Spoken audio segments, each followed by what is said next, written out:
Bradesco. Entre nós, você vem primeiro.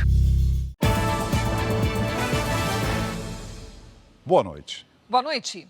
3 vereadores e um advogado foram presos hoje em São Paulo em uma operação que investiga fraudes em licitações municipais para favorecer a maior facção criminosa do país. Ao todo, 14 pessoas foram detidas. A organização criminosa movimentou mais de 200 milhões de reais em contratos públicos nos últimos 5 anos.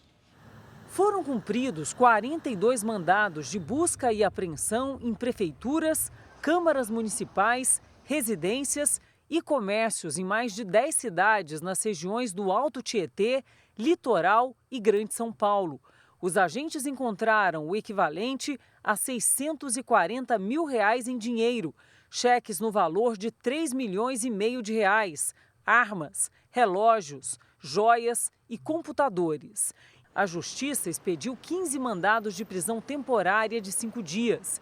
Entre os presos hoje estão o vereador de Ferraz de Vasconcelos, Flávio Batista, o vereador de Cubatão, Ricardo de Oliveira, e o vereador de Santa Isabel, Luiz Carlos Alves, além do advogado Áureo Tupinambá de Oliveira Filho, que defende André do Rep, um dos chefes do PCC, condenado por tráfico internacional de drogas.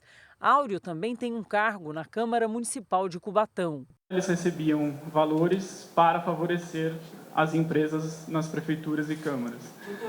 Até agora, o que a gente tem levantado é que esses valores podiam ser pagos em dinheiro, sem qualquer constrangimento. De acordo com os promotores, havia uma simulação de concorrência com empresas parceiras ou até mesmo com um único grupo econômico, com a ajuda de agentes públicos e até mesmo políticos. Com base em fraudes, essas empresas já teriam contratos públicos que somam mais de R$200 milhões nos últimos anos. A investigação do Ministério Público aponta que havia 3 núcleos. O primeiro, formado por empresas de limpeza e de vigilância que se candidatavam a licitações municipais.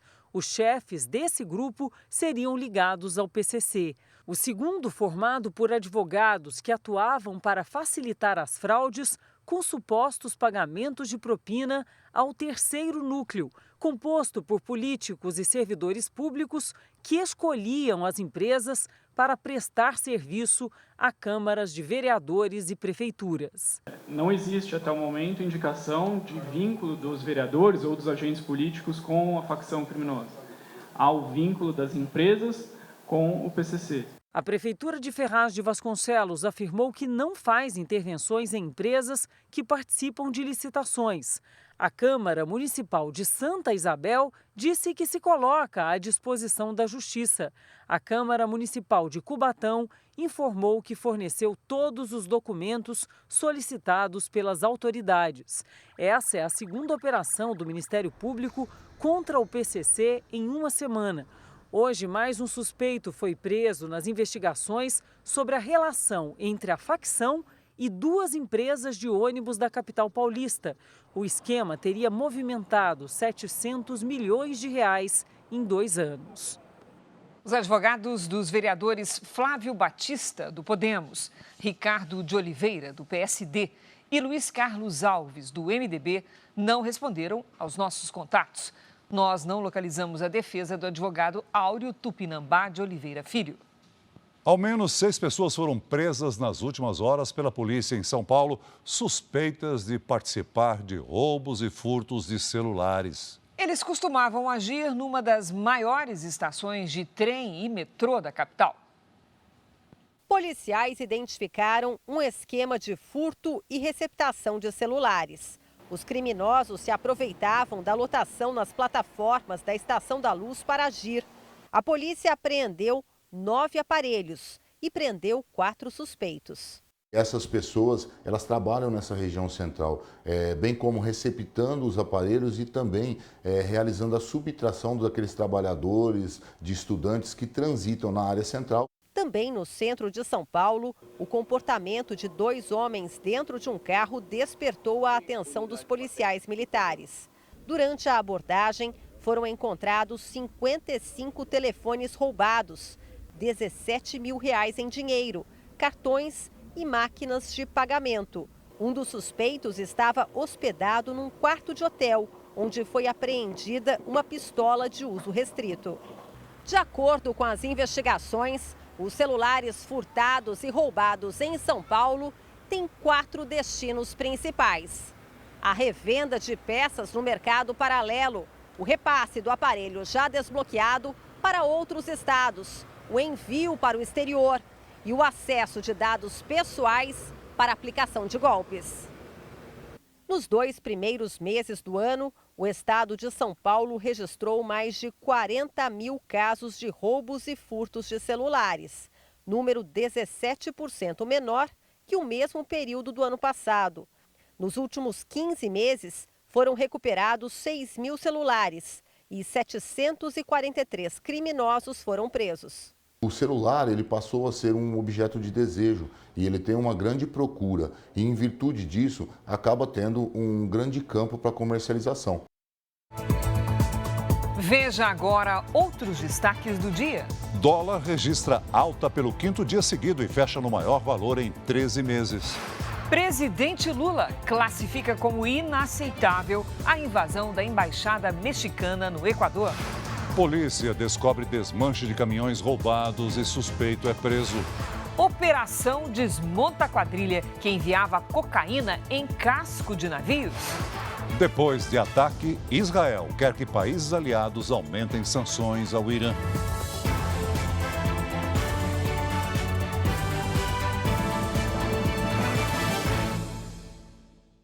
Oferecimento Cartão Bradesco. Suas compras podem até virar viagens.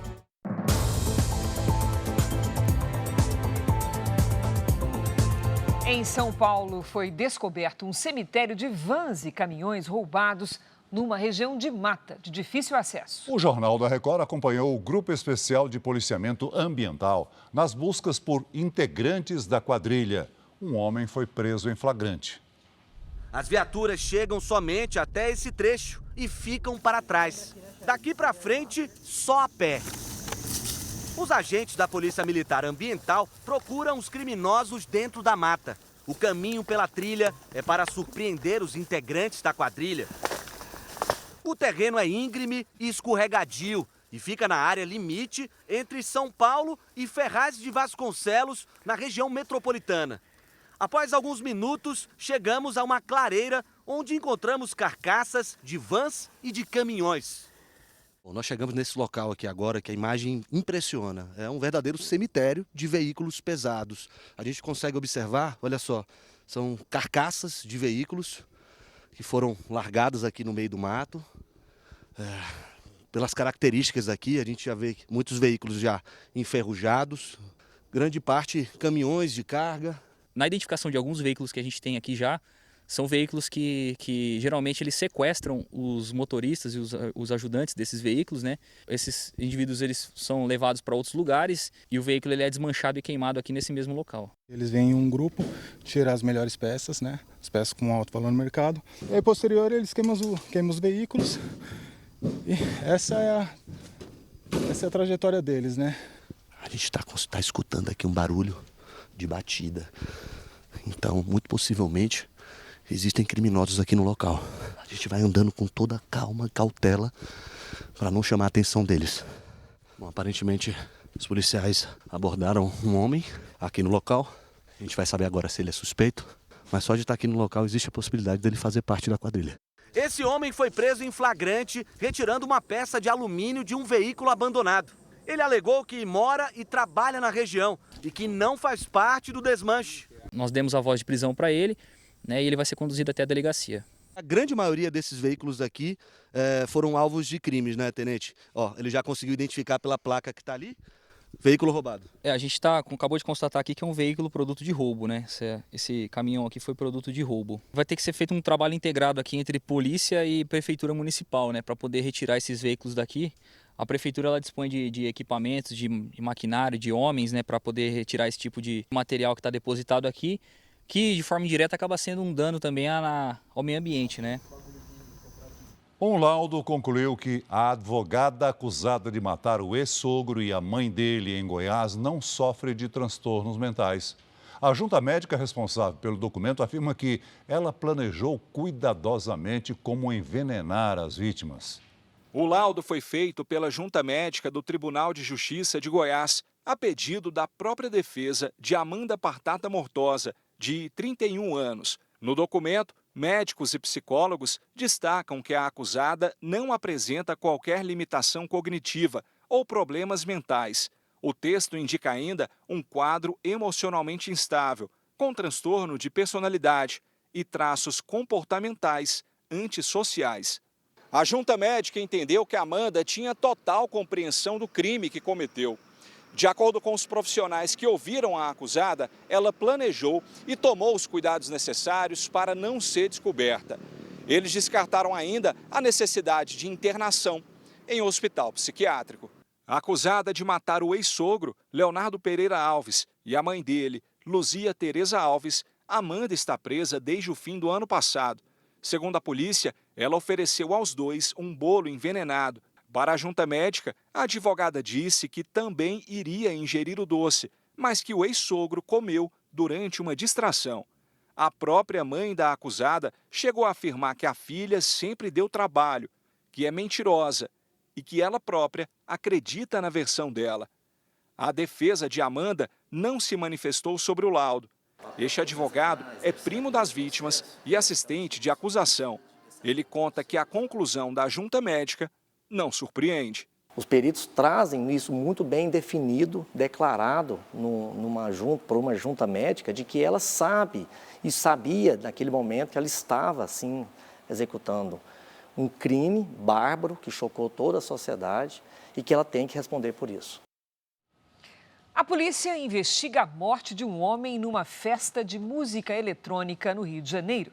A vítima é um ex-militar do Exército que teria desmaiado na piscina. A família acusa a organização do evento de negligência. No Instituto Médico Legal, a mãe estava inconformada. Um montão de amigos, ninguém estava perto, eu socorri o meu filho. Lucas Dantas do Nascimento, de 28 anos, morreu numa festa de música eletrônica realizada no fim de semana, neste sítio na zona oeste do Rio. De acordo com testemunhas, ele teria se sentido mal e desmaiado numa piscina. Este vídeo, divulgado pela organização do evento, mostra a piscina como um dos atrativos da festa. Em comunicado, o festival disse que a vítima deu entrada no posto médico apresentando sinais vitais e que foi levada para o hospital onde morreu. Os organizadores se solidarizaram com a família e destacaram que o evento contou com guarda-vidas, brigadistas e profissionais de saúde. Amigo de Lucas, Davidson, também estava na festa. Como uma pessoa se afoga numa piscina, uma pessoa que sabe nadar, uma piscina rasa, como não tem segurança salva-vida suficiente em um evento desse tamanho. De acordo com testemunhas, a equipe de socorro demorou cerca de 20 minutos para chegar ao local e retirar Lucas Dantas da piscina. A família acusa o evento de negligência. A polícia pretende ouvir amanhã os organizadores do festival. O laudo do IML aponta que a morte foi causada por afogamento. Lucas serviu ao Exército por 8 anos e nos últimos meses ganhava a vida como motorista de aplicativo. O enterro do corpo está marcado para amanhã. O governo de São Paulo leiloou hoje a concessão de 3 rodovias. Um grupo brasileiro vai administrar 213 quilômetros de estradas em 12 municípios. A concessão de 30 anos prevê investimentos de 4 bilhões e 300 milhões de reais em obras nas rodovias Mogi Bertioga, Mogi Dutra e Padre Manuel da Nóbrega, que levam ao litoral do estado. Um consórcio brasileiro venceu o leilão. O governador de São Paulo bateu o martelo.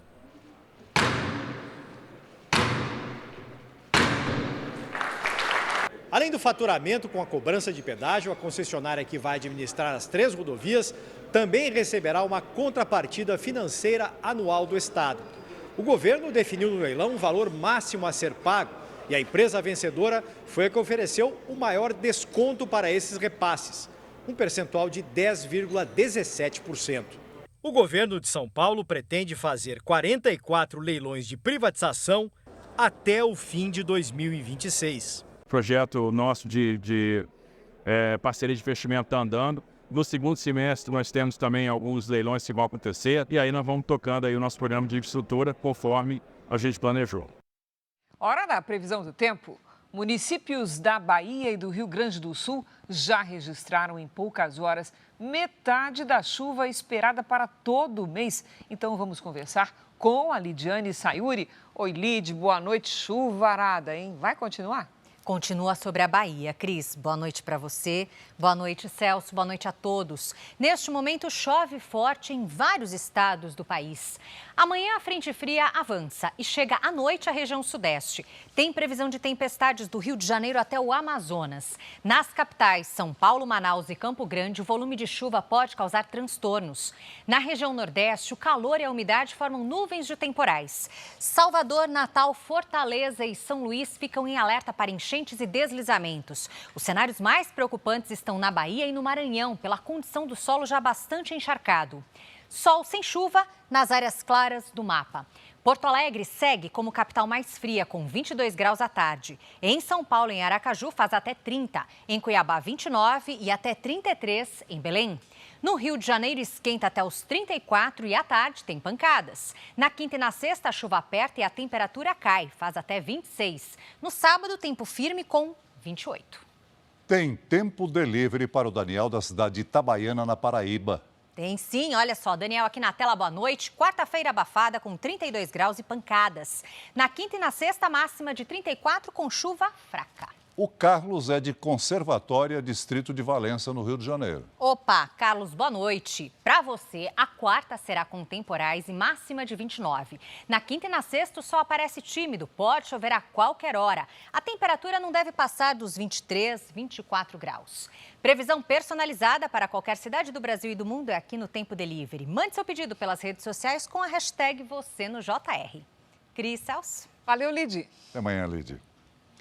Veja a seguir, documentos indicam que vítimas encontradas em barco à deriva no Pará eram do continente africano. Lula chega à Colômbia, onde tem agenda cheia amanhã. Marinha fortalece o combate ao tráfico internacional de drogas e cai o número de apreensões de cocaína aqui no Porto de Santos.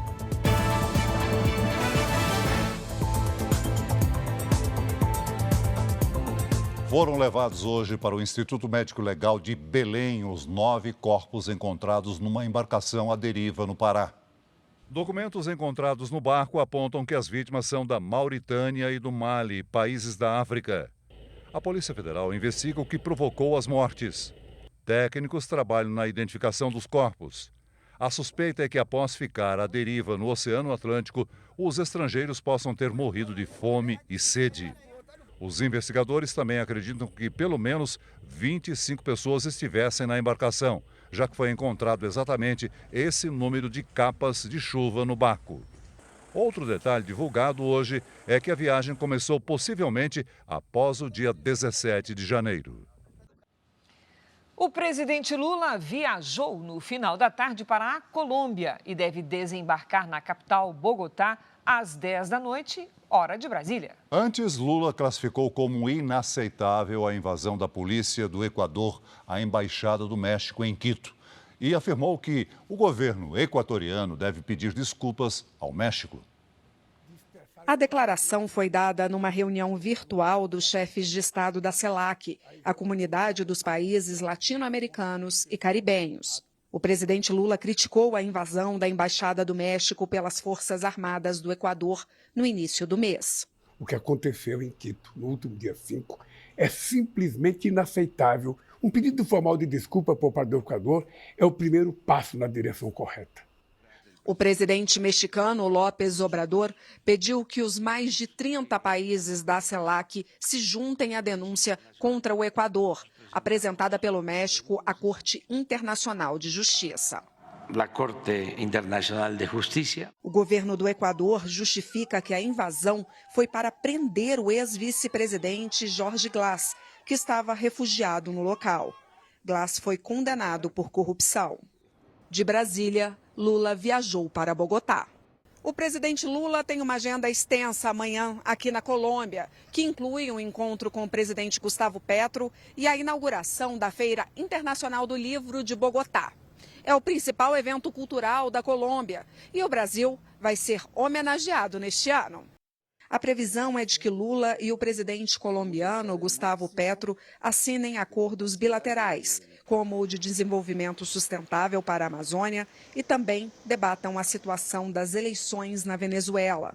Lula e Petro ainda participam de um evento que vai reunir 300 empresários, a maioria do ramo da tecnologia da informação. Ainda hoje, mercado financeiro reage à revisão da meta fiscal e dólar fecha no maior valor em 13 meses. No Rio Grande do Sul, trabalhadores em situação semelhante à escravidão recebiam pedras de crack como pagamento. Enquanto estuda uma resposta militar, Israel inicia a ofensiva diplomática contra o Irã.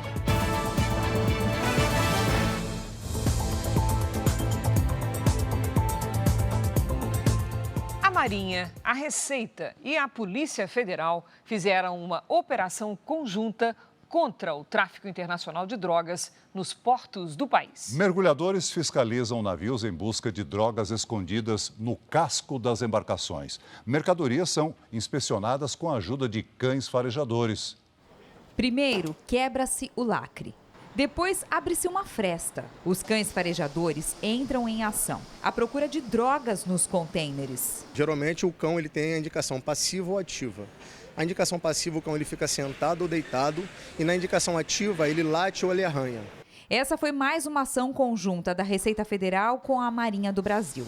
Desta vez, nada foi encontrado. Desde novembro do ano passado, quando foi decretada a garantia da lei e da ordem pelo governo federal, fuzileiros intensificam a fiscalização nos portos de Santos, Rio de Janeiro e Itaguaí, para combater o tráfico internacional de drogas. São 3 navios patrulha como esse, equipados com canhões e metralhadoras, além de câmeras. É justamente onde os navios ficam ancorados, aguardando o momento de entrada no Porto de Santos. Essa área ela corresponde a cerca de 300 quilômetros quadrados, então daí a gente tem uma ideia da extensão da área que a Marinha precisa tomar conta aqui no GLO, na área de Santos. No cais, os navios atracados também são inspecionados. A primeira vez que os mergulhadores da Marinha encontraram cocaína escondida no casco de navio foi em 2020. De lá para cá, o número de apreensões desse tipo triplicou. E agora, com o decreto da GLO, o número de mergulhadores também cresceu. Antes eram 6, agora são 12. E eles conseguem fiscalizar 2 navios por dia.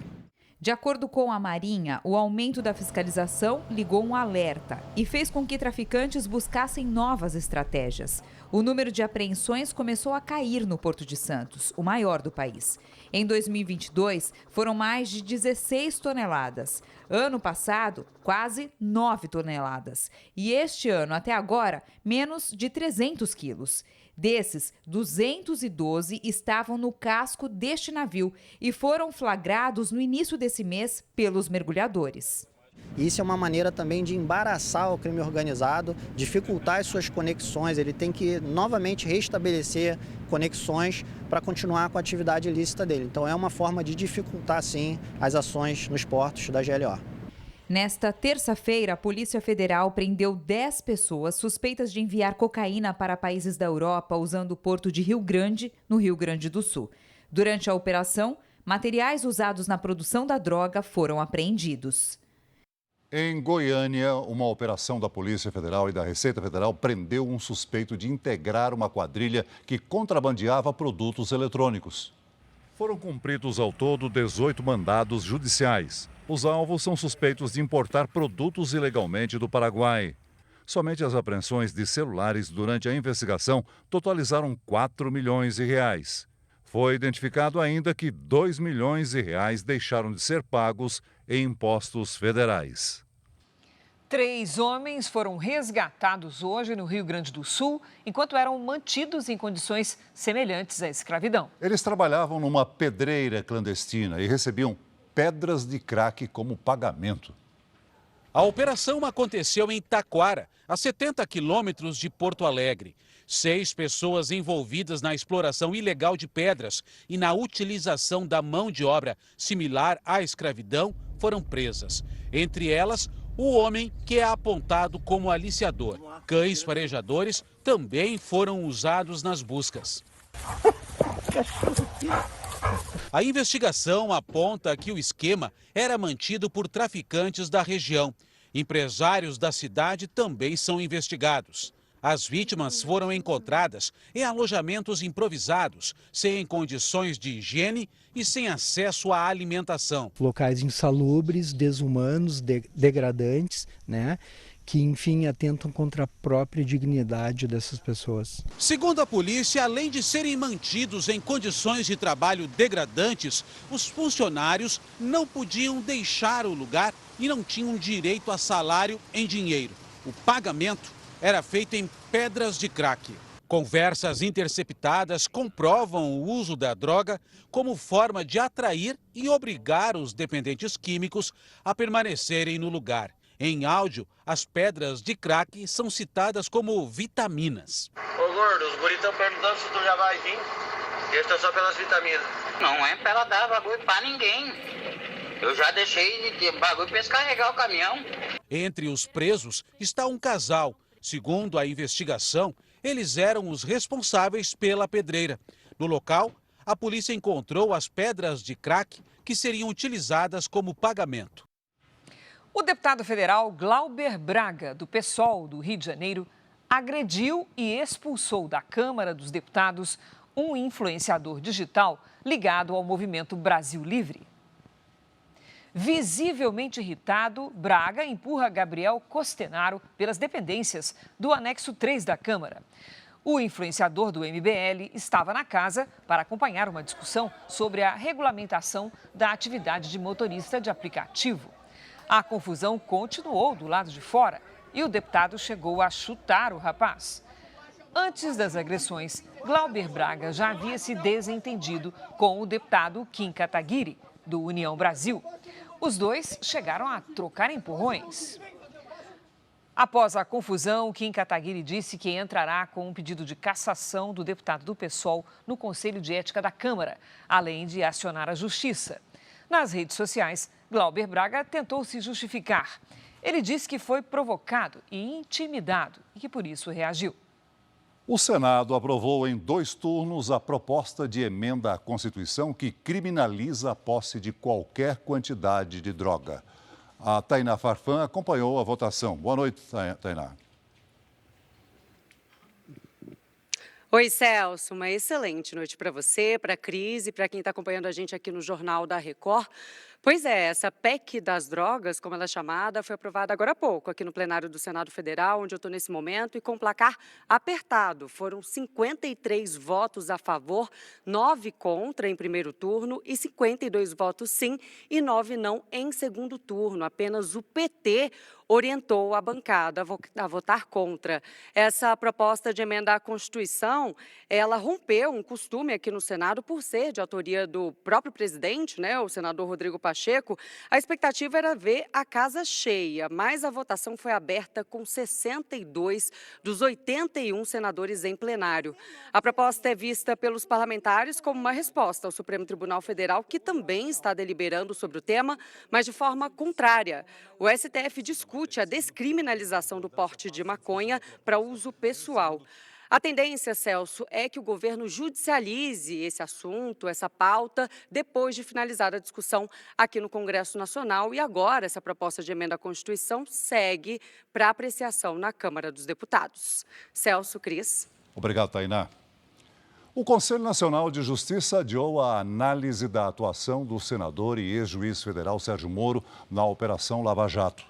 Segundo o corregedor Luiz Felipe Salomão, há suspeitas de irregularidades no tratamento dos recursos obtidos a partir de acordos com a Petrobras durante a operação. Moro nega qualquer irregularidade.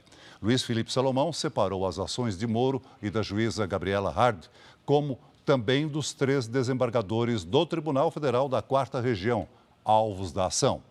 A juíza e os desembargadores foram afastados das funções. Um destaque internacional. Enquanto não define uma resposta para o ataque que sofreu no final de semana, Israel dá início a uma ofensiva diplomática. O país defende novas sanções contra o Irã e pede à comunidade internacional que a Guarda Revolucionária seja considerada uma organização terrorista.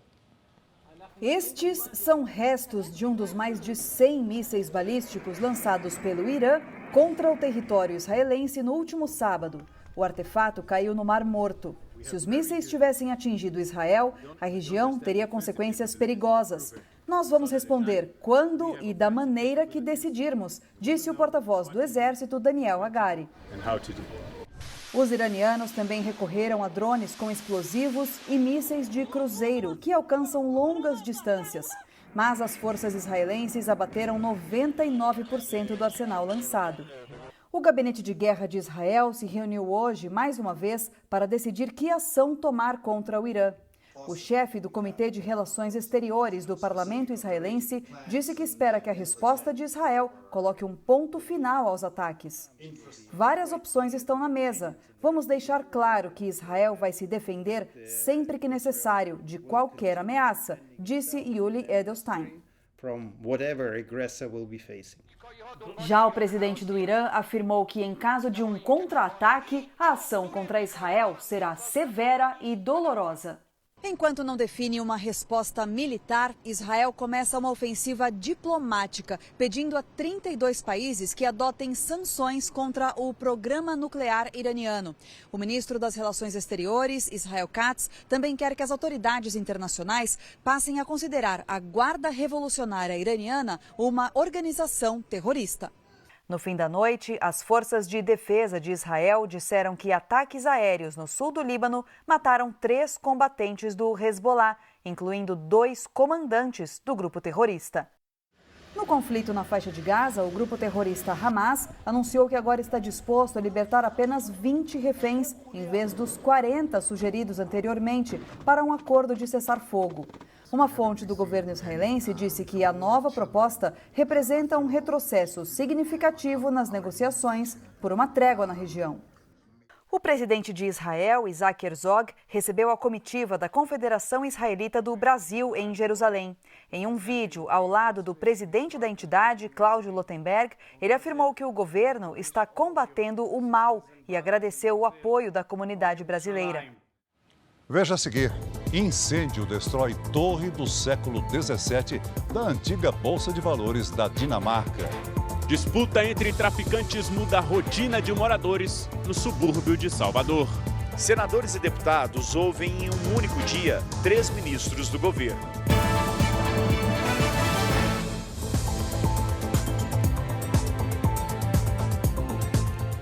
Três ministros do governo foram ouvidos hoje em comissões do Congresso Nacional. O ministro da Justiça falou sobre a fuga de detentos em Mossoró. Ricardo Lewandowski foi ouvido na Comissão de Segurança Pública. O ministro disse que as investigações confirmam que a facção criminosa Comando Vermelho forneceu dinheiro e veículos para ajudar na fuga de detentos do Presídio Federal de Mossoró, no Rio Grande do Norte. Os fugitivos só foram recapturados depois de 50 dias. O ministro admitiu que houve falhas. Garanto às senhoras e aos senhores que foi a única e será a última. Houve a fadiga do material, houve sim relaxamento na vigilância, houve quebra dos protocolos de segurança, as revistas diárias não foram feitas, vários equipamentos falharam, estavam, enfim, fora de uso. Lewandowski falou ainda sobre a decisão do governo de vetar parte do projeto que proíbe as saídas temporárias dos presos. O presidente da República, homenageando, é preciso que se diga isso, o Congresso Nacional sancionou 90% ou mais deste projeto de lei. Foi mantido na sanção presidencial que diz respeito ao quê? Proibição de saída temporária para aqueles que praticaram crimes hediondos, latrocínio, estupro, pedofilia, etc. O veto ainda vai ser analisado pelos parlamentares. Outros integrantes do governo também tiveram que comparecer ao Congresso hoje. A audiência mais tumultuada foi a da ministra da Saúde, Nízia Trindade. Ela enfrenta críticas e desgastes com parlamentares do Centrão e até fogo amigo de supostos aliados dentro do PT. A ministra foi questionada sobre a destinação de 51 milhões de reais para Cabo Frio, no Rio de Janeiro. Depois da medida, o filho da ministra assumiu a Secretaria de Cultura da cidade. Não é verdade que o município de Cabo Frio recebeu um valor maior do que outros municípios comparáveis. Trata-se de uma correção a um problema que se arrastava. Um município que é um município de porte médio, um município que investiu em vários equipamentos de saúde. A ministra também foi ouvida sobre a atuação do Ministério da Saúde no combate à epidemia de dengue no país. A dengue não é um problema de saúde pública que seja superado com ações emergenciais, mas elas se fazem necessárias à medida em que nós construímos essas ações mais estruturantes. No Senado, o ministro da Educação, Camilo Santana, disse que espera a aprovação rápida do novo ensino médio e que busca recursos para negociar salários com os professores. Fazendo um apelo para não haver necessidade de fazer greve agora, porque greve para mim é quando não há mais diálogo. O governo já sinalizou com recursos adicionais para que a gente possa negociar com os servidores técnicos e servidores, a questão não só do plano, mas também do reajuste salarial para essa categoria. O prefeito de São Paulo, Ricardo Nunes, foi até Brasília para defender um novo modelo de fiscalização e de concessão de empresas de energia elétrica. Em novembro do ano passado, mais de 2 milhões de pessoas ficaram sem luz por mais de uma semana na cidade de São Paulo. No mês passado, a capital paulista voltou a sofrer interrupção no fornecimento de energia. O prefeito Ricardo Nunes defende uma mudança na legislação das concessões de energia. Hoje, as concessões são de responsabilidade do governo federal e os municípios não fazem parte nem da escolha das empresas, nem da fiscalização dos serviços. Ricardo Nunes se encontrou com o ministro de Minas e Energia, Alexandre Silveira, e com o presidente da Câmara, Arthur Lira. Foi protocolado um projeto de lei com mudanças na lei de concessões de energia elétrica. A ideia é dar essa contribuição, os municípios trazerem as suas experiências para que seja feita uma nova modulação com relação às concessões e, principalmente, as cidades, os municípios possam ter o poder de fiscalização. Não é razoável que as concessões sejam federais, aconteçam tantos problemas e a gente fica de mão atada sem poder fazer absolutamente nada. Gigantes da tecnologia na mira do governo japonês. A tocha olímpica a caminho de Paris. E o segundo dia de julgamento do ex-presidente Donald Trump. As notícias do mundo no nosso Giro de Correspondentes. O ex-presidente dos Estados Unidos, Donald Trump, voltou hoje ao Tribunal de Manhattan, em Nova York. Foi o segundo dia de julgamento do caso envolvendo a suposta falsificação de registros comerciais para ocultar o pagamento, o silêncio da atriz de filmes adultos Stormy Daniels. Trump acompanhou o trabalho para a escolha dos 12 jurados que vão decidir se ele cometeu fraude. Trump diz ser vítima de perseguição. Uma pesquisa mostrou que a maioria dos americanos acredita na inocência dele. Também hoje, a Suprema Corte começou a analisar o recurso de um ex-policial que invadiu o Congresso em 2021 contra a vitória do presidente Joe Biden. Dependendo do resultado, centenas de manifestantes podem se livrar das acusações. De Washington, Vandrei Pereira. O governo japonês apresentou hoje um projeto de lei para multar empresas de tecnologia que prejudicarem a livre concorrência. Os valores podem chegar a 30% do faturamento. De acordo com a proposta, companhias como Apple e Google levam vantagem em relação aos concorrentes por dominarem os mercados de sistemas operacionais e de lojas de aplicativos, o que prejudica o surgimento de novas empresas. A nova lei deve ser votada na semana que vem. O Google também está na mira dos órgãos reguladores do Japão pelo monopólio na área de publicidade online. A companhia americana passou a ser investigada por suspeita de limitar a aparição de concorrentes no site de busca. O Google anunciou mudanças na plataforma ao governo japonês para evitar punições. De Tóquio, Silvia Kikuchi. A chama dos Jogos Olímpicos foi acesa hoje na Grécia. O céu nublado na cidade de Olímpia impediu que o fogo, símbolo da competição, fosse aceso pela luz do sol. Mas uma fonte reserva foi usada sem prejudicar o significado de paz e amizade entre as nações. O evento deu início ao revezamento da tocha olímpica, que vai passar por 3 continentes. O primeiro a levar a tocha foi o remador grego Stefanos Tsitsipas, ouro em Tóquio em 2021. Depois, foi a vez da nadadora francesa Laure Manadou, dona de 3 medalhas olímpicas. Ao todo, 10 mil pessoas vão participar do revezamento. A tocha tem desenhos de pontos famosos da França, como a Torre Eiffel e o Rio Sena, e vai chegar à Cidade Luz no dia 26 de julho para a cerimônia de abertura dos Jogos Olímpicos de Paris. De Lisboa, Ana Paula Gomes. Um incêndio atingiu o prédio da antiga Bolsa de Valores de Copenhague, na Dinamarca. Uma torre no topo do edifício do século XVII desabou por causa do fogo. O local era usado para abrigar obras de arte. Moradores se uniram para salvar as pinturas. O Ministério da Cultura da Dinamarca disse que um patrimônio cultural de 400 anos foi danificado. Apesar do prejuízo, ninguém ficou ferido. A revisão da meta fiscal anunciada ontem pelo governo ainda repercute negativamente no mercado financeiro. O dólar fechou em alta de 1,38%, valendo R$ 5,26. Esta é a maior cotação em quase 13 meses. Já o principal índice da Bolsa de Valores de São Paulo, Ibovespa, fechou em queda de 0,75%. Acima dos 124 mil pontos. O Fundo Monetário Internacional revisou para cima a previsão de crescimento da economia brasileira. De acordo com o FMI, o Produto Interno Bruto do Brasil vai crescer 2,2% este ano e 2,1% no ano que vem, abaixo da previsão do crescimento global, que ficou em 3,2% para os 2 anos.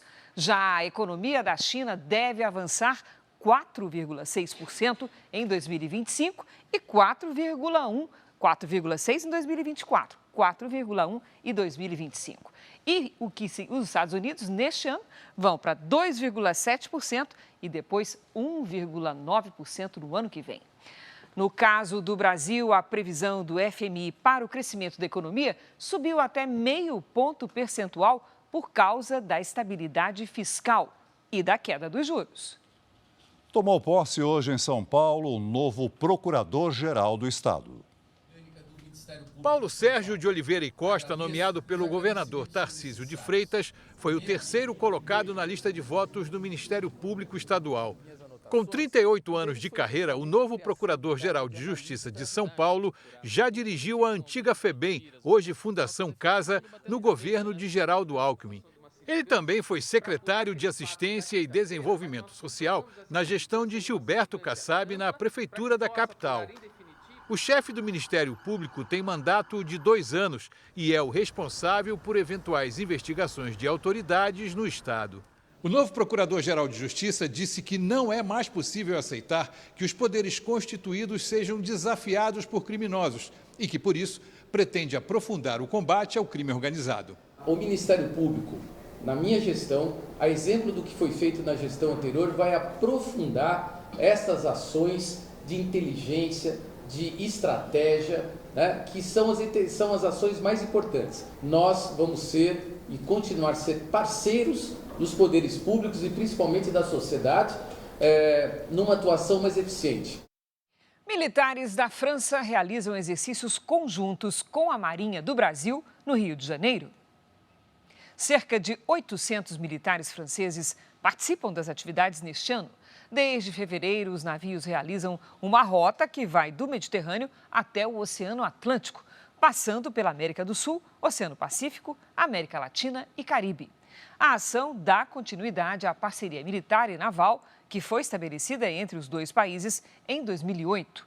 O objetivo é permitir o desenvolvimento de técnicas militares em comum entre França e Brasil.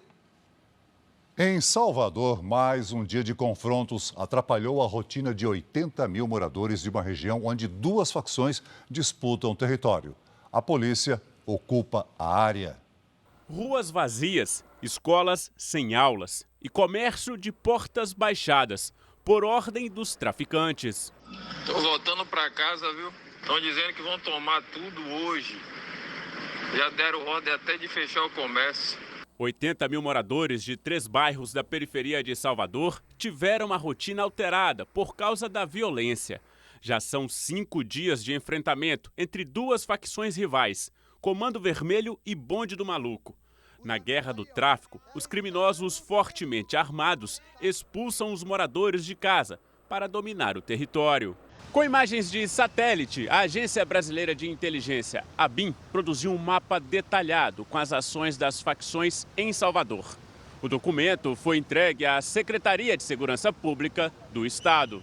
A metodologia consiste num mapeamento com imagens de satélite de alta resolução de toda a capital baiana, dividindo a cidade em áreas e fazendo os mapas de atuação das facções e analisando essa atuação em cada uma dessas áreas. Segundo as investigações, o Comando Vermelho baiano recebe armas dos criminosos cariocas, enquanto o Bonde do Maluco é aliado do PCC. A polícia segue com a ocupação pelo 5º dia seguido na região. Mais de 2.000 famílias estão desalojadas no Maranhão após fortes chuvas provocarem alagamentos e danificarem estradas. Hoje, o ministro dos Transportes visitou o estado e anunciou investimentos de 15 milhões de reais para recuperar as rodovias. Na cidade de Nina Rodrigues, a mais de 180 quilômetros da capital São Luís, muitas casas ainda estão embaixo d'água. As cheias são comuns nessa época, mas neste ano o volume das águas impressionou quem vive aqui. Dona Sandra e o marido decidiram abandonar a casa para evitar o pior. Fica sempre naquela expectativa de acordar e os pés no chão, os pés dentro d'água, né? O Rio Munim, principal rio que corta a cidade, já subiu quase 15 metros de altura acima do normal, o que obrigou dezenas de moradores a se mudarem da área. E esse cenário pode piorar ainda mais nos próximos dias, já que mais chuva está prevista para a região. Ao todo, 21 cidades no Maranhão decretaram situação de emergência por causa das chuvas dos últimos dias. Hoje, o ministro dos Transportes, Renan Filho, visitou a região e anunciou o investimento de 15 milhões de reais em um plano emergencial para recuperar os trechos bloqueados nas BRs 316 e 222. Uma ponte móvel do Exército também será trazida do Piauí para ser instalada em um dos trechos destruídos. Nós iniciaremos nos próximos dias a instalação dessa ponte provisória nesse trecho aqui, que vai permitir o fluxo em mão e em contramão nessa região e liberar no máximo em 15 dias, até o final desse mês, essa ponte para o fluxo. Essa edição termina aqui e à 00:30 tem mais Jornal da Record. Fique agora com Reis, edição especial. E logo depois de Gênesis, tem muita ação no Cine Record especial com o filme 12 Horas. Não perca! Ótima noite para você. Boa noite.